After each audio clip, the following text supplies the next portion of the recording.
Hello बच्चों, कैसे हो आप सब। मैं आशा करती हूँ आप सब बहुत ही अच्छे और स्वस्थ होंगे। तो आज की कक्षा में हम शुरू करने वाले हैं हमारा अध्याय नंबर 9। ठीक है, और इसका नाम है क्रिया मतलब वर्ब। चलिए शुरू करते हैं। क्रिया, चलिए सबसे पहले हम क्रिया की परिभाषा देखते हैं। ठीक है, जिन शब्दों से किसी काम के करने या होने का बोध होता है उन शब्दों को क्रिया कहते हैं। ठीक है, जैसे कि खाना, जाना, सोना आदि। आओ चित्रों के माध्यम से समझें। देखिए नीचे हमें कुछ चित्र दिए गए हैं और वो हमें क्रिया का बोध करा रहे हैं। ठीक है, देखिए जैसे बच्चे खेल रहे हैं, है ना। बच्चे क्या कर रहे हैं? खेल रहे हैं। तो क्रिया क्या है? यहाँ खेलने की क्रिया हो रही है। ठीक है, दूसरा देखिए, सोनू पढ़ रहा है। सोनू क्या कर रहा है? पढ़ रहा है। ठीक है, तो क्रिया क्या होगी? यहाँ पढ़ने की क्रिया हो रही है। ठीक है, तीसरा देखिए, घोड़ा दौड़ रहा है। घोड़ा क्या कर रहा है? दौड़ रहा है। क्रिया क्या होगी? यहाँ दौड़ने की क्रिया हो रही है। ठीक है, चलिए आगे देखते हैं।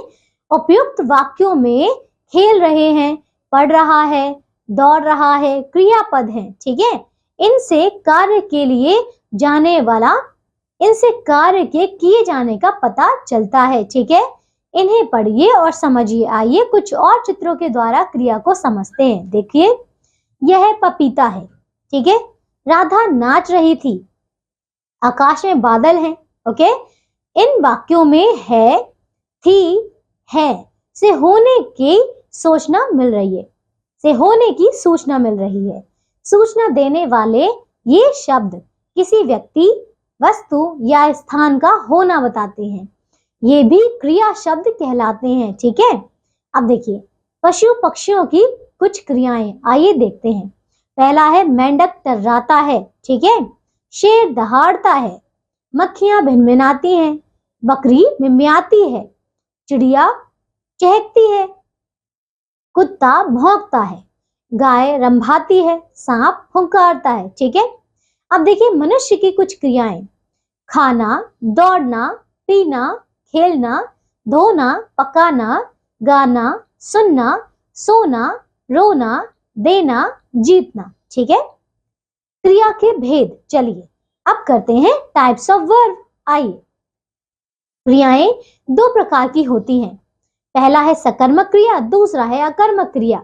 आइए एक एक करके इनको देखते हैं। तो पहला है सकर्मक क्रिया।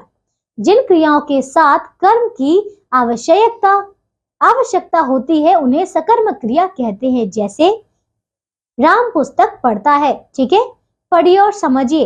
इसमें क्या प्रश्न करने पर पुस्तक उत्तर आता है ना। जैसे राम क्या पढ़ता है? राम पुस्तक पढ़ता है। अतः पुस्तक क्या है? सकर्मक क्रिया है। ठीक है, दूसरा देखिए अकर्मक क्रिया। जिन क्रियाओं के साथ कर्म नहीं होता उन्हें अकर्मक क्रिया कहते हैं। जैसे कि राजू सोता है, पढ़िए और समझिए। इसमें क्या प्रश्न करने पर उत्तर नहीं मिलता है ना, अतः सोता है अकर्मक क्रिया है। ठीक है, चलिए तो ये अध्याय हमारा पूरा हो चुका है।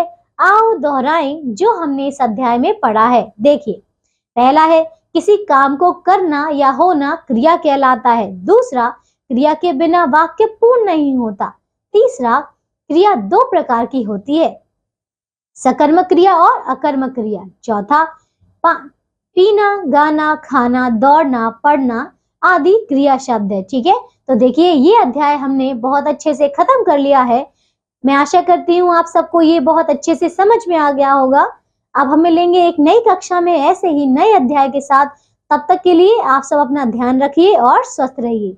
बाय।